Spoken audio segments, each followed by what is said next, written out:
इसमें अपन लोगों ने पढ़ना शुरू किया है मुद्रा एवं बैंकिंग।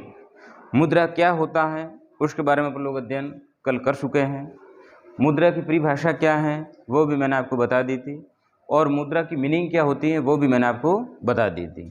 सामान्यतः कहे तो मुद्रा वह है जो किसी वस्तु को खरीदने या वस्तु एवं सेवाओं को खरीदने एवं बेचने के लिए जिसको प्रयोग में लाया जाता है उसको क्या कहा जाता है, मुद्रा कहा जाता है।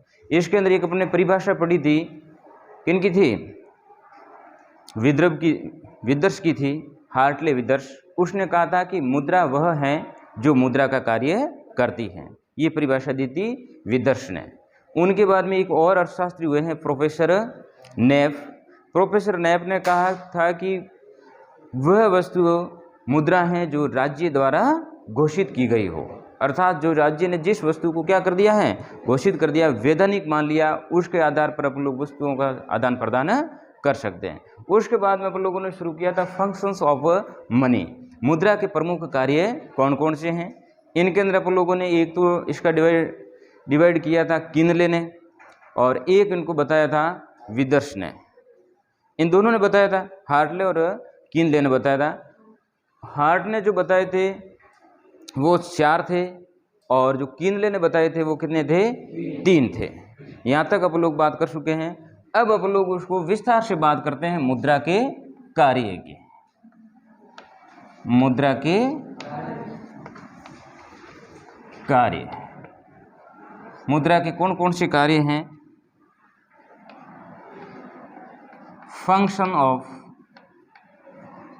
मनी, मुद्रा की क्या क्या कार्य है, इनको अपन लोग पहला कार्य लेते हैं प्राथमिक कार्य। क्या कहते हैं, प्राथमिक कार्य, या इसका नाम कहते हैं मुख्य कार्य। मुख्य कार्य, तो आप ध्यान रखना, प्राथमिक कार्य या फिर मुख्य कार्य को मुख्य रूप से वापस कितने भागों में बांटा गया है, 2 भागों में बांटा गया है। प्राथमिक कार्य मुद्रा के कितने हैं, प्रमुख कार्य या फिर मुख्य कार्य 2 हैं। पहला क्या है, विनिमय का माध्यम, विनिमय का माध्यम, और दूसरा है इसके अंदर मूल्य का मापन। अर्थात जिस वक्त अपन के पास मुद्रा रूपी इकाई नहीं थी उस वक्त ये दोनों कार्य बहुत ही कठिनाई भरा हुआ करता था। इस प्रकार के कार्य करना संभव नहीं था, किंतु जब मुद्रा की निर्माण होने लगा, सभी लोग उसको स्वीकार करने लगे, उसके बाद इनके कार्य क्या हो गए, सरल हो गए। विनिमय का कार्य था ना, वो क्या हो गया, सरल हो गया। तो ये कार्य सबसे महत्वपूर्ण में से एक है। अब इसके आगे लिखोगे क्या, विनिमय का माध्यम विस्तार से, मुद्रा के निर्माण से, अर्थात मुद्रा के निर्माण से विनिमय कार्य बहुत ही सरल एवं सहज तरीके से होने शुरू हो गए। मुद्रा के निर्माण से विनिमय का कार्य, मुद्रा के निर्माण से विनिमय का कार्य सरलता, सहजता एवं सुगमता से होने लगा। सहजता, सरलता एवं सुगमता से होने लगा।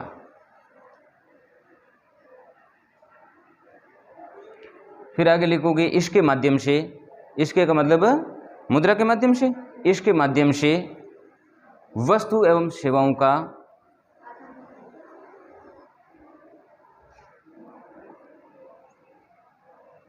व्यापक स्तर पर, वस्तु एवं सेवाओं का व्यापक स्तर पर विनिमय किया जा सकता है। व्यापक मतलब बड़े स्तर पर, जितनी अपन को वस्तु चाहिए उतनी मात्रा में अपन लोग मुद्रा के माध्यम से क्या कर सकते हैं, खरीद सकते हैं। वरना यदि अपन के पास मुद्रा नहीं होती तो बड़े स्तर पर किसी वस्तु को खरीदना संभव था क्या, नहीं था। उसको मात्र अपन लोग कम स्थिति तक ही खरीद पाते थे। क्यों खरीद पाते थे, क्योंकि मान लो मुझे एक अनाज 1 क्विंटल चावल की ज़रूरत है और आप लोगों को मात्र 50 क्विंटल बाजरा की जरूरत है, सॉरी 50 केजी बाजरा की जरूरत है, तो आप मेरे से कितना लोगे? 50 केजी आप मुझे क्या दे रहे हो? बाजरा दे रहे हो। मैं आपको वापस क्या दे रहा हूँ? 50 केजी सावली दूंगा। अब मैं कहूँ नहीं मुझे तो 1 क्विंटल बाजरा चाहिए, तो क्या आप दोगे? क्या नहीं कहोगे, मुझे इतने फिर सावलों की जरूरत नहीं है। किंतु अब वर्तमान समय में आप लोग जितना चाहे अपनी मुद्रा दीजिए, मार्केट के अंदर जाइए, जितनी वस्तु की या फिर सेवाओं की आवश्यकता उसके आधार पर क्या कर सकते हैं? खरीद सकते हैं। तो ये पहला लिखते वक्त आप लोगों को ये ध्यान रखना। अब दूसरा कार्य क्या है? ये दूसरा कार्य क्या? मुद्रा के प्राथमिक कार्य का दूसरा कार्य ये मूल्य का मापन। इनके आगे आप लोग लिखोगे यह मुद्रा का दूसरा सबसे महत्वपूर्ण कार्य है। यह मुद्रा का दूसरा सबसे महत्वपूर्ण कार्य है। इससे प्रत्येक वस्तु एवं सेवाओं के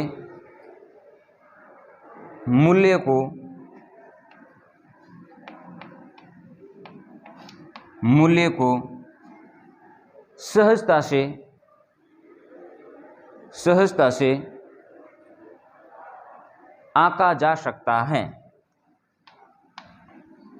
सहजता से आंका जा सकता है।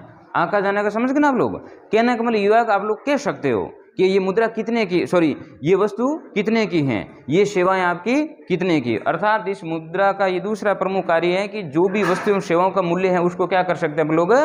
डिसाइड कर सकते हैं, आंक सकते हैं, कह सकते हैं कि ये मुद्रा ये वस्तु आपके इतने रुपए की है। तो ये मुद्रा के आने के बाद ही उसका मापन तय हुआ। इनसे पहले इस प्रकार का मापन तय करना संभव नहीं था। आगे और लिखिए, इसे वस्तु एवं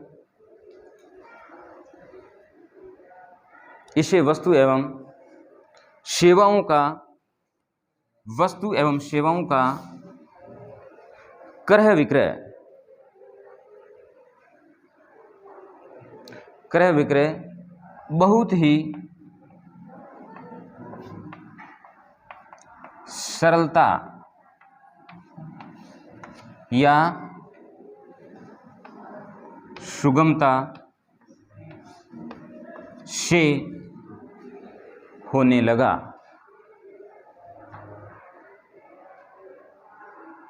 सुगमता से होने लगा। जैसे आप लोग उदाहरण लिख सकते हो, जैसे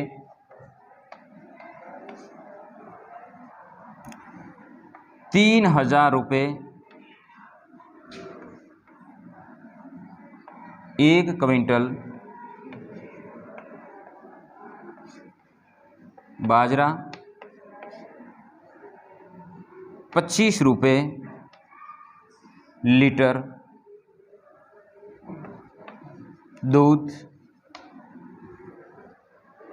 माप दिया आपने, वरना यदि अपन को पहले 1 लीटर दूध चाहिए था उसके बदले में कितना अपन दे उसको, अपन के पास क्या सामग्री वो कैसे दें, तो क्या उसका डिसाइड करना संभव था? क्या नहीं था। मान लीजिए आप लोग सेवाएं प्रदान कर रहे हो, आप लोग क्या कर सकते हैं? सेवाएं प्रदान कर रहे हो। आप लोग मान लीजिए लकड़ी का कार्य कर रहे हो और आपको सुबह सुबह किसकी जरूरत पड़ी? दूध की जरूरत पड़ी। अब दूध की जरूरत पड़ी तो आप ऐसा थोड़ा ही कि आप लोग गए, दूध की कितनी कीमत थी, उन्होंने आधा लीटर दिया तो आप लोग गए और 1 कील लगाई उसके दरवाजे के या फिर टेबल के, फिर घर आ गए।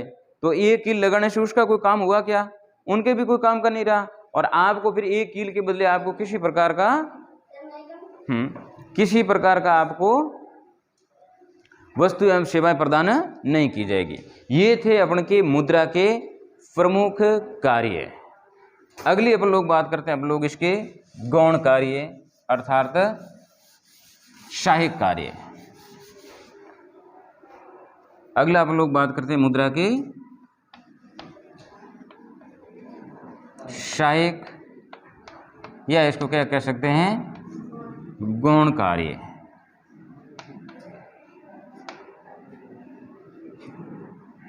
सहायक या गौण कार्य। इसमें अपन का पहला रहेगा भावी भुगतानों का मापन। भावी भुगतानों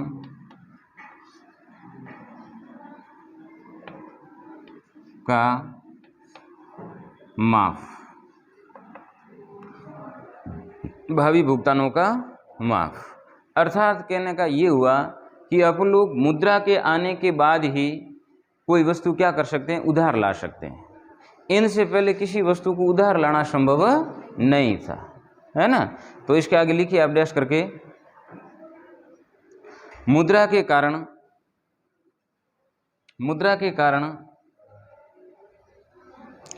भावी भुगतान, भावी मतलब भविष्य में, भावी भुगतान या लेन देन का काम, भावी भुगतान या लेन देन का काम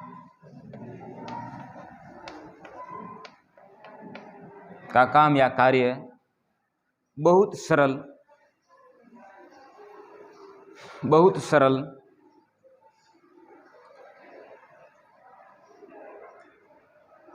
हो गया, बहुत सरल हो गया, एवं उधार लेन देन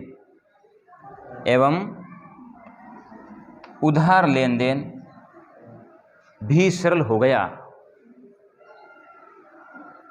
उधार लेन देन भी सरल हो गया। बात समझ में आ गई होगी आपको।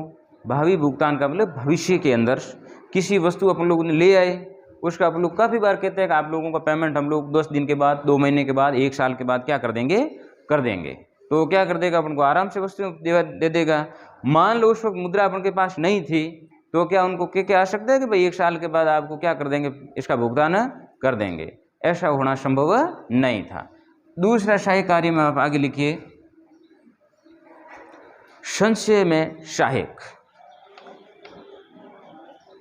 संचय में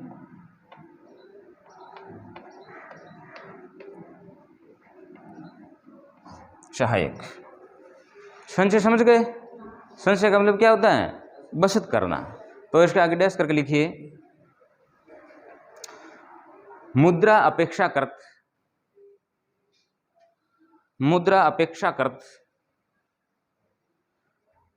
वस्तुओं की तुलना में कम स्थान घेरती हैं,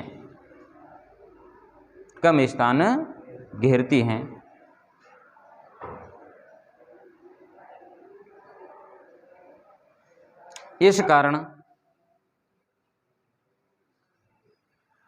इसे लंबे समय तक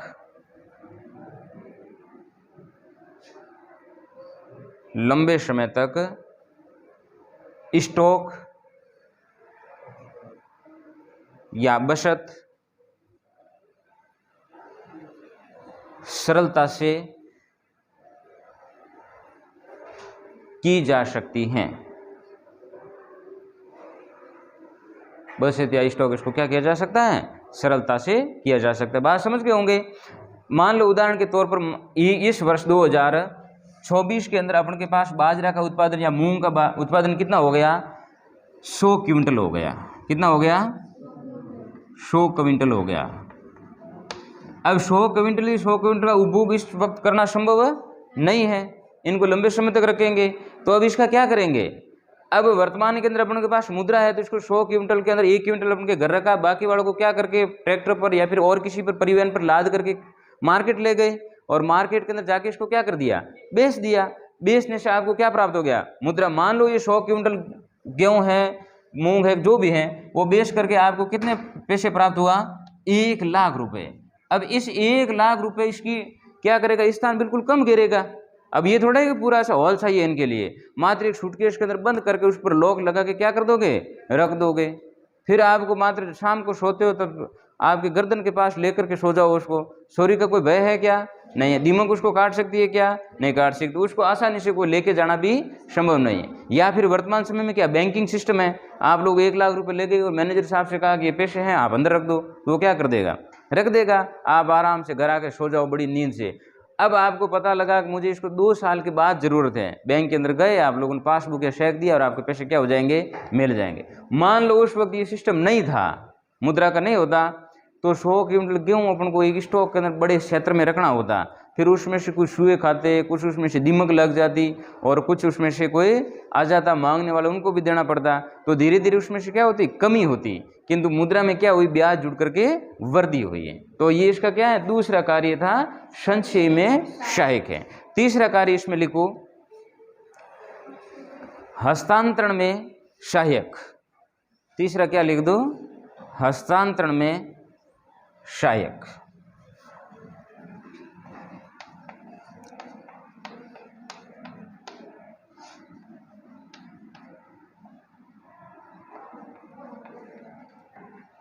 समझ गए?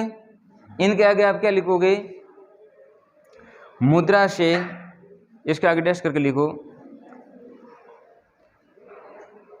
ऐसे लिखो, पूंजी का तरलतम रूप होने के कारण, पूंजी का तरलतम स्वरूप होने के कारण, तरल समझे आप लोग?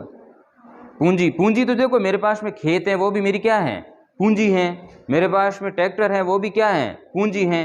किंतु पूंजी में भी ये क्या है, तरल रूप है। मुद्रा एक प्रकार की पूंजी है, किंतु उसमें क्या है, बाकी पूंजी से ये तरल है। तो आप ऐसे लिखोगे, पूंजी का तरलतम रूप होने के कारण इसे एक व्यक्ति से दूसरे व्यक्ति तक, एक व्यक्ति से दूसरे व्यक्ति तक आसानी से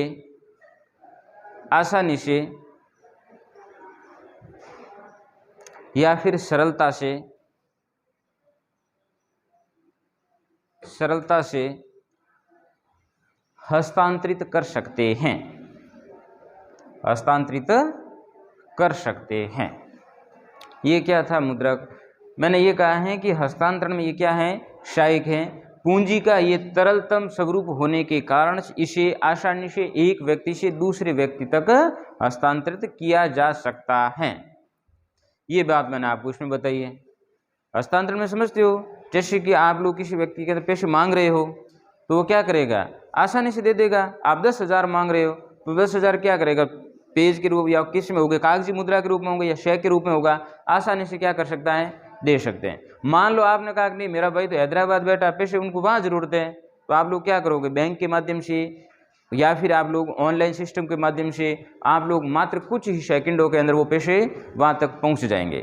मान लो अपन के पास ये मुद्रा रूपी साधन नहीं था, इकाई नहीं थी, तब क्या इस प्रकार से हैदराबाद बैठे भाई को पैसे देना संभव था क्या, नहीं था। अपन के पास उस वक्त इस गांव मोतीसरा के अंदर करोड़ों रुपए की प्रॉपर्टी है और अपन लोग हैदराबाद के अंदर जमीन खरीदना चाहते हैं। यदि पूंजी नहीं होती तो क्या अपन लोग हैदराबाद में प्लॉट खरीदना संभव था क्या, नहीं था। क्यों, क्योंकि अपन के पास संसाधन खूब था, पूंजी की मात्रा खूब थी, किंतु वो अपन के पास तरल रूप में नहीं थी। किस रूप में नहीं थी, तरल। यहाँ पर लिक्विड मत समझना, तरल का मतलब होता है अपन के पास कैश होना, पैसे के रूप में। जो कि अर्थशास्त्र में तरलता का मतलब मुद्रा का जो कैश रूप होता है ना, उसी को क्या कहते हैं, तरल कहते हैं, द्रव कहते हैं। किंतु साइंस में जाओगे तो इसका लिक्विड फॉर्म हो जाएगा, वो लिक्विड नहीं कर रहा हूँ मैं। तो आप लोग उसको क्या कर सकते हैं, आसानी से एक जगह से दूसरी जगह तक बेच सकते और खरीद सकते। ये थे अपन के इसके गौण या फिर सहायक कार्य। तीसरे अब इसमें जो कार्य हैं वो अब आप लोग लिखो तो ठीक है, वरना आप ध्यान रखना इसी के साथ वो ऐड कर सकते हो, शाख सर्जन में सहायक। ठीक है ना, आपकी 12 की काफ़ी है, बाकी आप लोग आगे पढ़ोगे तो अलग अलग दे रखा है। बाकी इसमें अगला लिख सकते हो शाख सर्जन में सहायक। वो अवश्य है आकस्मिक कार्य, किंतु आप इसी में ऐड कर सकते हो, शाख सर्जन में सहायक। जब हम लोग बैंकिंग पढ़ेंगे तब शाख क्या है उसको विस्तार से को बता दिया जाएगा। तो इसमें लिख दीजिए, आधुनिक समय में शाख सर्जन में सहायक। आधुनिक समय में शाख का महत्व बढ़ता ही जा रहा है। आधुनिक समय में शाख का महत्व बढ़ता ही जा रहा है।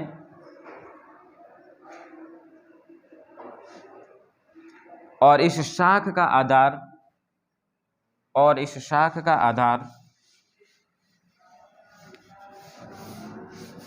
मुद्रा ही है। शाख का आधार मुद्रा ही है। शाख का अभिप्राय होता है पैसों से वापस पैसे बनाना।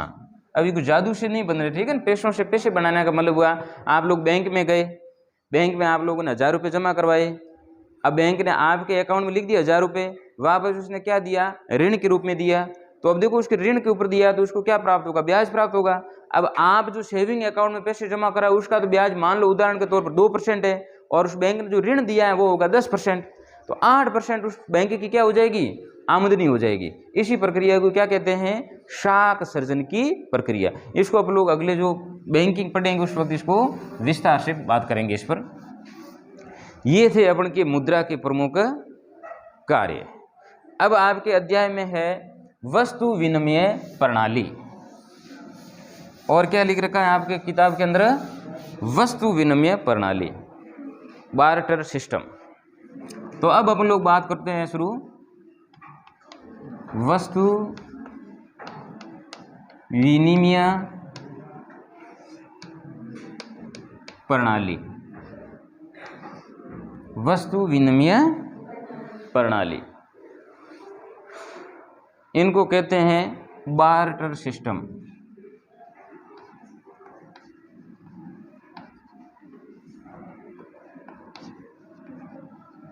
क्या बोलते हैं, बार्टर सिस्टम्स। अब इसकी परिभाषा आप ध्यान रखोगे, इसका अर्थ ध्यान रखोगे, ठीक है ना, और इनके क्या क्या कठिनाइयाँ क्या फिर दोष है। तो सबसे पहले अपन लोग बात करते हैं इसके अर्थ की, इनकी मीनिंग की। Meaning of barter system.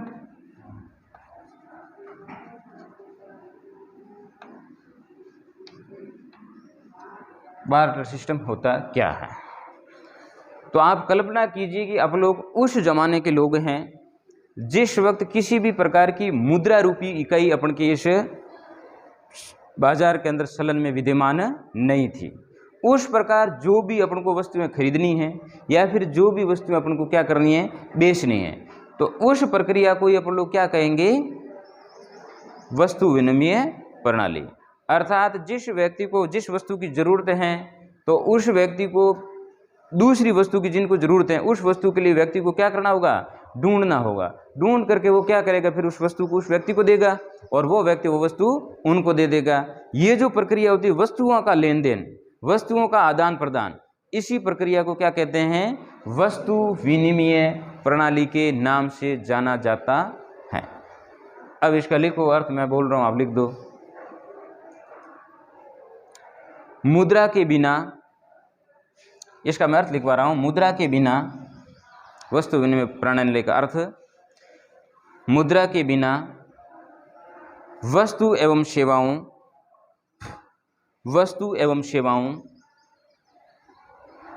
के प्रत्यक्ष, वस्तु एवं सेवाओं के प्रत्यक्ष विनिमय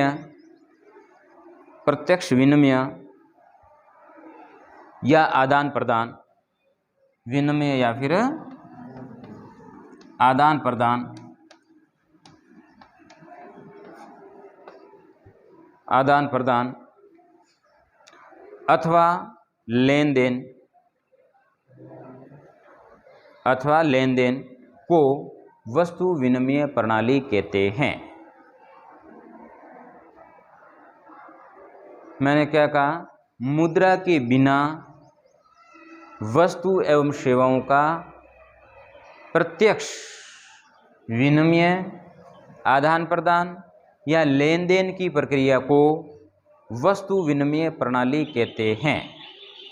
ठीक है, आगे और स्टार लगा कर लिखिए। इसमें वस्तु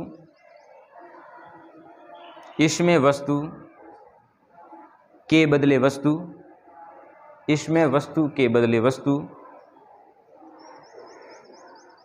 या सेवा व सेवा के बदले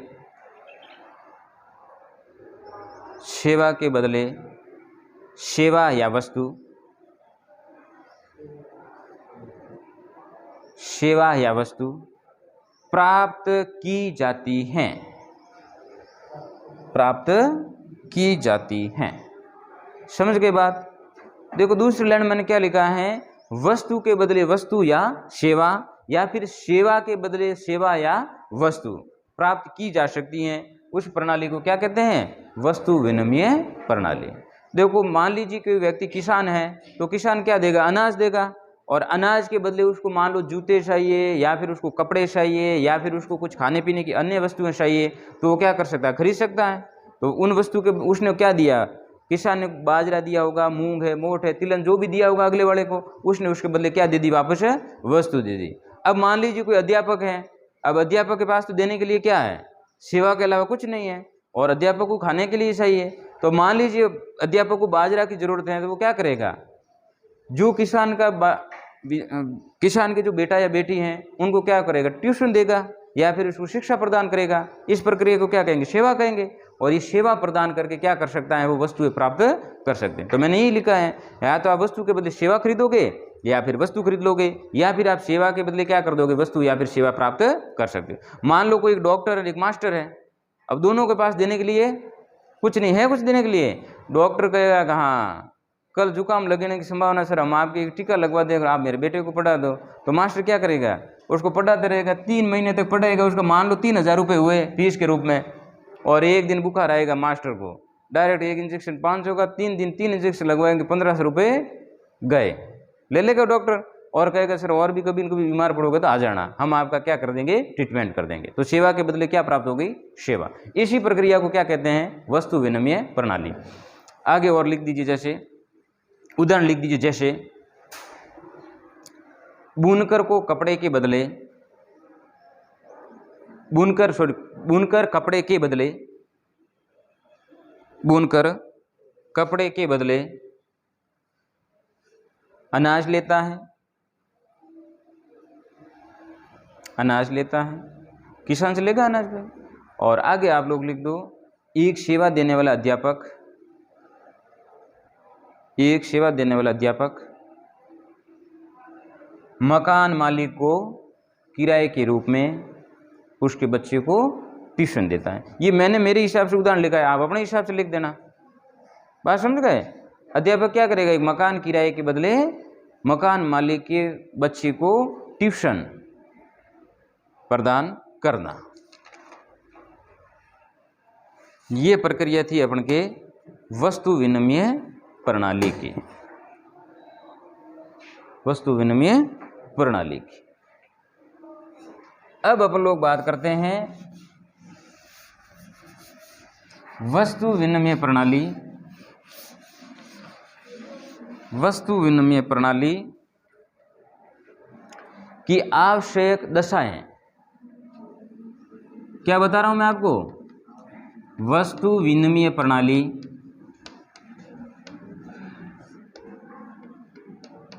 वस्तु विनिमय प्रणाली की आवश्यक दशा।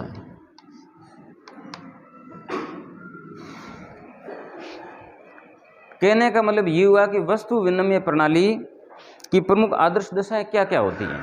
तो इनके लिए पहला दशा समझ गए, मतलब ये वस्तु विनिमय प्रणाली कब सफल हो सकती है, सक्सेस हो सकती है, इनके लिए कौन कौन से अपन को आवश्यक दशाएं होती हैं। तो इसमें पहली लिखिए,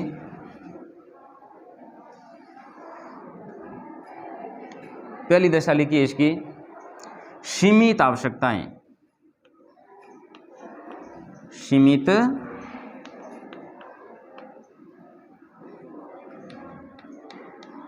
आवश्यकताएं। बात समझ गए। वस्तु विनिमय प्रणाली कब कारगर हो सकती है, जब अपन की आवश्यकता क्या हो, सीमित हो। मतलब कुछ एक घर हो, गांव के अंदर 5-6 घर हो, या फिर छोटा परिवार हो, तब इस वस्तु के माध्यम से अपन का काम चल जाता है। यदि बड़े स्तर पर अपन लोगों को व्यापार करना है तो ये स्थिति आदर्श नहीं हो सकती, तो ये दशा उसके लिए ठीक नहीं होगी। लिख दो किसके आगे, क्या लिखना है भाई, जब वस्तु विनिमय प्रणाली जब कारगर हो सकती है, जब व्यक्तियों की आवश्यकताएं क्या हो, सीमित हो, ये लिखना है। दूसरा इसका लिख दो, विनिमय सीमित, विनिमय क्या हो, सीमित हो, विनिमय क्या हो, सीमित हो। अर्थात लेन देन इतना अपन के पास प्लॉट खरीदना, जमीनें खरीदना, बैल खरीदना, ऊँट खरीदना, गाड़ी खरीदना, इतना सारा नहीं होगा तो ठीक है। यदि अपन को ज़्यादा करना, दुबई में व्यापार खोलना है, अपन को हैदराबाद में मोबाइल की दुकान करनी है, मुंबई के अंदर अपन को वापस मछली पकड़ने की नाव खरीदनी है, तो ये होना संभव नहीं है। ये संभव कब होगी, जब आपका विनिमय मात्र सीमित हो, खाया पिया और पहनने तक ही सीमित हो और वापस सो गए, तब ये वस्तु विनिमय प्रणाली आपके लिए सही दशा में होगी, वरना ये होना संभव नहीं है। तीसरी इसकी है समाज की, या तीसरी इसकी क्या हो जाएगी, तीसरी इसके लिखो आप लोग दोहरे संयोग का होना। दोहरे संयोग का होना, समझ गए। दोहरे संयोग, यही सबसे बड़ी समस्या थी, इस कारण मुद्रा का जन्म होता है। दोहरा संयोग क्या होता है, मान लो आप लोगों को एक गाय की जरूरत है और मुझे एक घोड़े की जरूरत है, तो ये क्या हो गया, दोहरा संयोग हो गया। मतलब दोनों व्यक्तियों को आवश्यकता था, इस कारण क्या हो गया, अपन का वो व्यापार या आदान प्रदान होगी वस्तु। मान लो आपको तो भैंस की जरूरत है और मुझे गाय की जरूरत है, घोड़े की जरूरत है, तो क्या आप लोग दोहरे संयोग के रूप में वो वस्तु लेन देन कर सकते हैं, क्या नहीं कर सकते। तो ये है दोहरे संयोग का होना, ये है इसकी आदर्श दशा, ठीक है ना। अब अपन लोग आगे बात करते हैं वस्तु विनिमय प्रणाली के दोष। वस्तु विनिमय प्रणाली के दोष,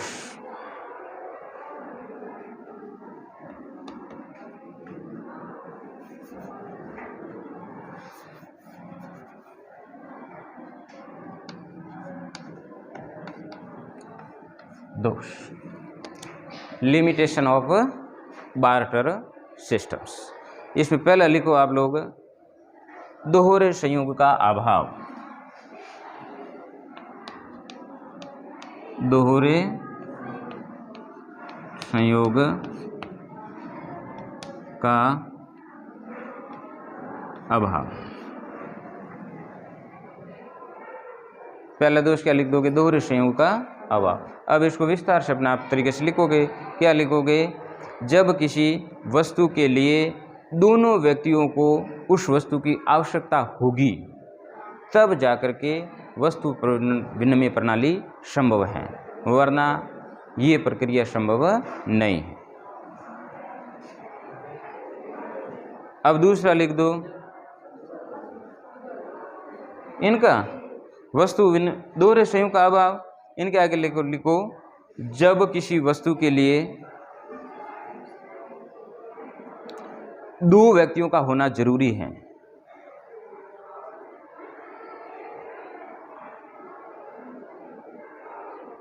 एक व्यक्ति को ए वस्तु की आवश्यकता है और दूसरे व्यक्ति को बी वस्तु की आवश्यकता है। जब दोनों व्यक्ति आपस में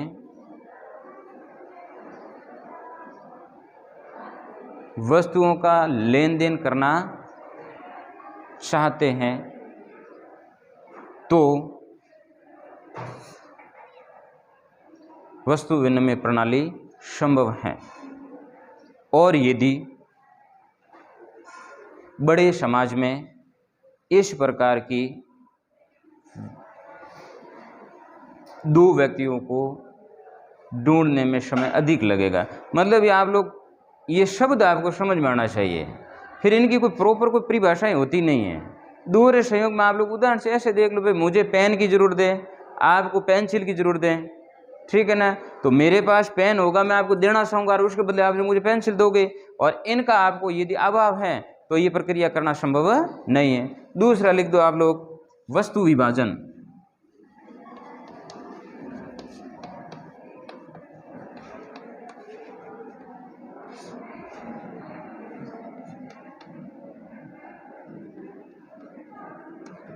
वस्तु विभाजन की समस्या।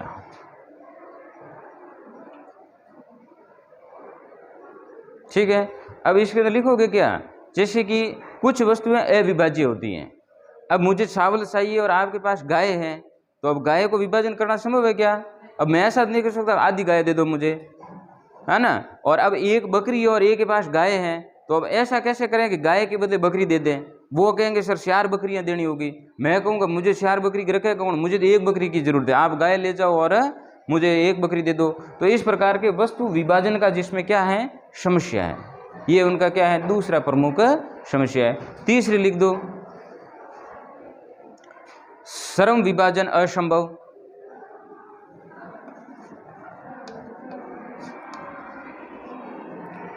श्रम विभाजन असंभव। अब श्रम का विभाजन कैसे करोगे? मैंने तो आपको 1 घंटे के लिए पढ़ा दिया और आप लोग क्या काम करते हो? मान लो आपके पिताजी हैं जो वो काम करते हैं खेती बाड़ी का, तो आकर के मेरे घर कितने घंटे तक हल चलाएगा, तब मेरा 1 घंटा पढ़ा है आपके लिए समान हो सकता है। इस प्रकार से श्रम का क्या रहा, विभाजन का समस्या आ रही है। भाई एक्सपर्ट है डॉक्टर तो क्या करेगा, 1 इंजेक्शन लगाया लाओ 400 रुपये, और एक जो मजदूर है वो तो पूरा 12 घंटा काम करेगा, 8 घंटा काम करेगा, तब जाके उसको कितने मिलेंगे, 400 रुपये। तो अब ये क्या समस्या आ रही है, श्रम विभाजन की समस्या। अगली समस्या लिखो, इसकी क्या कठिनाई है, मूल्य संचय का अभाव। मूल्य संचय का अभाव। मुद्रा के रूप में है तो अपन लोग उसको स्टॉक करके रख सकते हैं, किंतु जो वस्तु अपन के पास कितनी भी हो उनको लंबे समय तक अपन के पास स्टॉक रखना संभव नहीं है। अब उदाहरण ले लो, आपके पास गाय हैं या फिर आपके पास भेड़े हैं, 100 भेड़े, तब तक आप लोग सीना तान के चलते थे, मैं 100 भेड़ों का मालिक हूँ। अचानक शाम को बिजली गिरी और 100 भेड़े धराशायी हो गई, अब आप लोग हैं करोड़पति नहीं। वरना आपके पास पैसे होते तो बैंक में रख के आ जाते, सूटकेस में रख देते, तो शायद ऊपर बिजली गिरे, शायद आप पर पानी बरसे, कोई समस्या नहीं थी। तो ये क्या है, मूल्य संचय करके संभव नहीं था। अगला इसका लिख दो, भावी भुगतानों का अभाव। भावी भुगतानों का अभाव। भविष्य के अंदर इसका वस्तु विनिमय प्रणाली में भुगतान का गारंटी देना संभव नहीं है। मैंने यही उदाहरण दिया, आपके पास भेड़े हैं तो सामने वाला व्यक्ति आपको कपड़ा तो दे देगा, किंतु वो कहेगा मुझे 1 साल के बाद भेड़े देना, और शाम कोई घटना हो गई तो वो भेड़ कहाँ से ला के देंगे? अब वो कहेंगे भाई ये बड़ी 100 की 100 भेड़े, ये तो ले जा, तो कपड़े वाला लेके जाएगा क्या? वो कहेगा भाई तो भी किसी को बुला और उसको घर से बाहर डलवा, क्या उसकी इनका समय सीमा समाप्त हो गई है। अगला लिख दो, सर्वमान्य मूल्य मापन का अभाव। सर्वमान्य मूल्य मापन